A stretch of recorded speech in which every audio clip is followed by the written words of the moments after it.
सतगुरु के साजे निवाजे प्यारे साध संगत जी, प्यार और सत्कार से कहना धन निरंकार जी।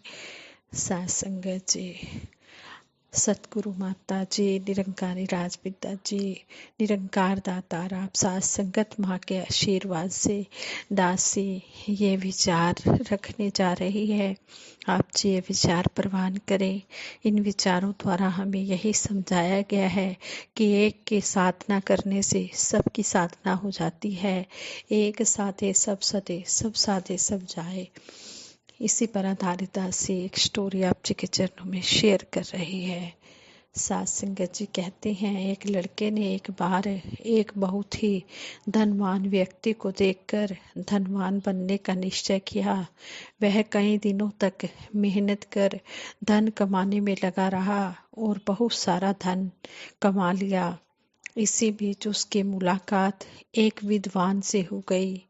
विद्वान के ऐश्वर्य को देखकर वह हैरान हो गया और अब उसने विद्वान बनने का निश्चय कर लिया और अगले दिन से धन कमाने को छोड़कर वह पढ़ने लिखने में लग गया। वह अभी अक्षर ज्ञान ही सीख पाया था कि इसी बीच उसकी मुलाकात एक संगीतज्ञ से हो गई। उसकी संगीत में अधिक उसको संगीत में अधिक आकर्षण दिखाई दिया, इसलिए उसी दिन से उसने पढ़ाई बंद कर दी और संगीत सीखने में लग गया। इस तरह काफ़ी उम्र बीत गई, ना वह धनी हो सका, ना विद्वान हो सका और ना ही अच्छा संगीतज्ञ बन पाया। तब उसे बड़ा दुख हुआ।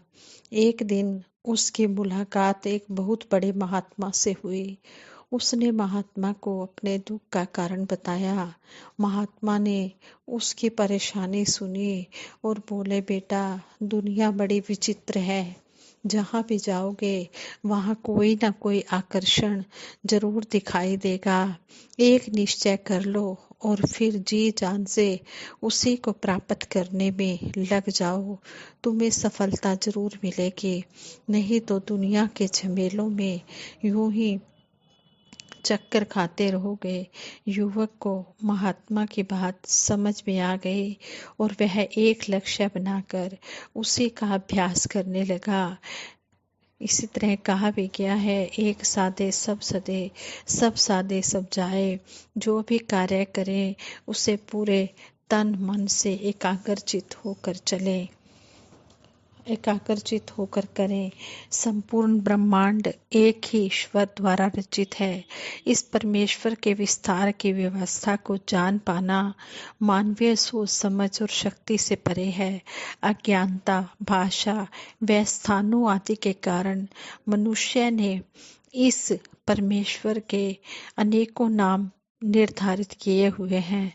संसार में जितने भी धर्म हैं, लगभग सभी में विभिन्न नामों के द्वारा एक ही ईश्वर की पूजा प्रार्थना इबादत की जाती है।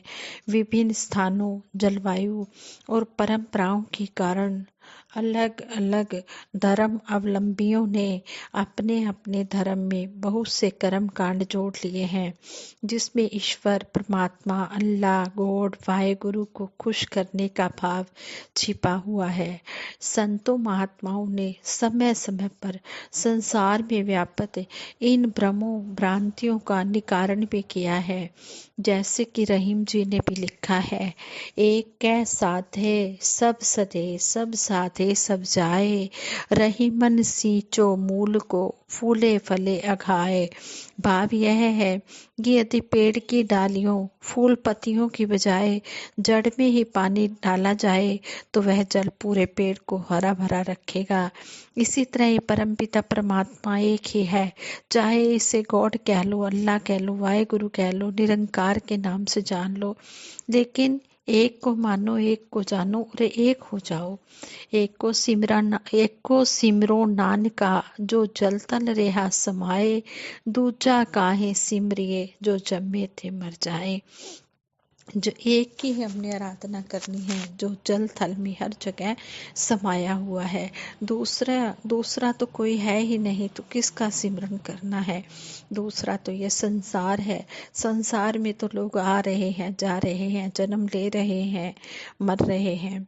मनुष्य को सदा सनातन यानी कि शाश्वत रहने वाले परम पिता परमात्मा का ही सिमरन भजन करना चाहिए, क्योंकि ईश्वर को छोड़कर बाकी सब चीजें नश्वर है। अल्लाह के नामों का जिक्र करते हुए संत दादू जी ने कहा है कि बाबा ना ही दूजा कोई, एक अनेक नाव तुम्हारे, मोह पे और न होई, अलग इलाही एक तू ही राम कृष्ण है, तू ही मालिक मोहना, केशो नाव करीम, साईं सिरजनहार तू पावन तू पाक, तू कायम करतार तू हरि हाजिर आप, रमता राजिक एक तू सारंग सुबहान, कादिर करता एक तू साहिब सुल्तान, अविगत अल्लाह एक तू, गनी गुलाई एक, अजब अनुपम आप है, दादू नाम अनेक।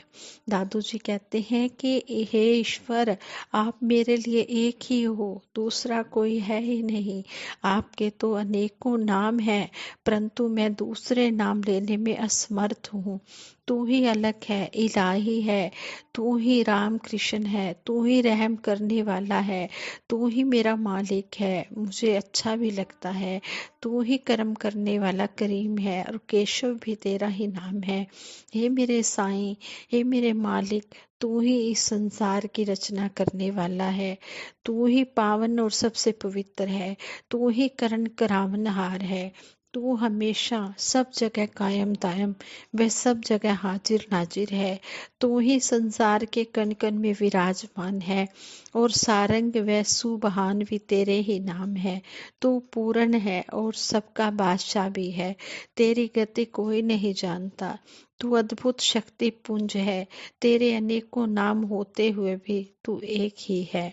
सतगुरु माता सुदीक्षा जी महाराज भी आज संसार को आवाज देकर कह रहे हैं कि हे दुनिया के इंसानों, यह ईश्वर अल्लाह गॉड वाहेगुरु एक ही है। इनके नामों पर मत जाओ, तत्व रूप में इनके दर्शन करके एक को जानो, एक को मानो और एक हो जाओ। इसी में ही तुम्हारा कल्याण होगा।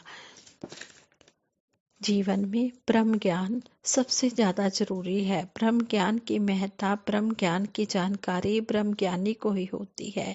एक अलौकिक ज्ञान है। जब व्यक्ति का सौभाग्य जाग जाता है तभी ईश्वरीय ज्ञान की प्राप्ति होती है।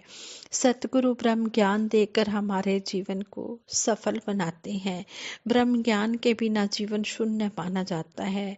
जिस प्रकार बिना प्राण का शरीर, बिना पानी का तालाब, बिना पत्तों का पेड़, बिना पति की पत्नी, बिना बालक का घर, बिना दूल्हे के बाराती होते हैं, वैसे ही बिना ज्ञान के व्यक्ति का जीवन अर्थहीन होता है। वह व्यक्ति बहुत भाग्यशाली होता है जिसे जीवन में सतगुरु मिला और ब्रह्म ज्ञान रूपी दिव्य सौगात मिली। इससे इसका 84 का चक्कर छूट जाता है, उसकी भटकन दूर हो जाती है। ब्रह्म ज्ञान ही पुरुषार्थ है, यह जीवन की चुनौती है। ब्रह्म ज्ञान ही विवेक की असली पहचान है। वे नर नारी बड़े ही सौभाग्यशाली हैं जिन्हें यह अलौकिक सौगात मिली है। इसे जानने के बाद कुछ जानना शेष नहीं रहता है। उपनिषद के पहले मंत्र में भी, प्रथम मंत्र में भी आता है, ईशा वास्यमिदम सर्वम, अर्थात परमात्मा सर्वत्र व्यापक है, सब जगह समाया हुआ है। ब्रह्म ज्ञान के बाद ही कण कण में विराजमान परम पिता परमात्मा का एहसास होता है। ब्रह्म दर्शन परम पुण्य का सूचक है। यही अलौकिक ज्ञान गीता में भगवान श्री कृष्ण जी ने अर्जुन को विराट रूप दिखा कर दिया था। तभी अर्जुन ने कहा, आप आदि देव सनातन पुरुष हैं।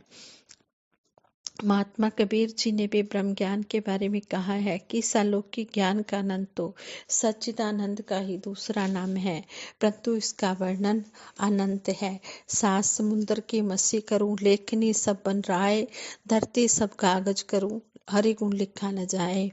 ब्रह्म ज्ञानी के प्रभाव से मानवीय गुण सहज भाव से पैदा होते हैं। भगत का मन पवित्र होता है क्योंकि इस निरंकार ब्रह्म को वह चारों ओर देखता रहता है। वह स्वयं एक सजग चौकीदार की तरह काम करता है। सहनशीलता, नम्रता, शिष्टाचार, परोपकार, सदाचार, विशालता आदि लिए हुए जीवन को सहजता से जीवन बिताता है। वह अपना जीवन विवेक के आधार पर समर्पण भाव से बिताता है। जिस प्रकार महारानी द्रौपदी की लाज भगवान श्री कृष्ण जी ने बचाई, इसी प्रकार संसार में अपनी रक्षा के लिए संपूर्ण जीवन परमपिता परमात्मा की भक्ति में व्यतीत ही भगत का कार्य होता है। श्रीमद् भगवत गीता में भी कहा गया है, संपूर्ण धर्मों को अर्थात संपूर्ण कर्तव्य कर्मों को मुझ में त्याग कर तो मुझ एक सर्वशक्तिमान सर्वाधार परमेश्वर की शरण में आ जा। मैं तुझे सब पापों से मुक्त कर दूंगा, तू शोक मत कर। ब्रह्म ज्ञान की उपयोगिता एक आत्मज्ञानी को ही मालूम होती है। यह ज्ञान सतचित आनंद देने वाला है। इस प्रभु की रजा में रहना ही सुखदायी है। सेवा सिमरन और सत्संग करने वाला लोक बेगमपुर कहलाता है। उसमें भगत अपना भाव विचार सब कुछ इस परमपिता परमात्मा पर छोड़ देता है। निश्चय ही इसका अनुभव ही संतोष और आनंददायक है। संतोषम परम सुखम। जिस प्रकार आम का स्वाद आम खाकर ही प्राप्त किया जा सकता है, इसी तरह आत्मज्ञान का लाभ आत्मज्ञानी को ही होता है। आज संगत जी ये विचार करते हुए दासी से बहुत सी गलतियां हुई होंगी। उन गलतियों के लिए आप जी क्षमा कर देना और आगे के लिए सद्बुद्धि देना, सद्विचार देना, सद्मार्ग देना। आज संगत जी प्रेम से कहना, धन निरंकार जी।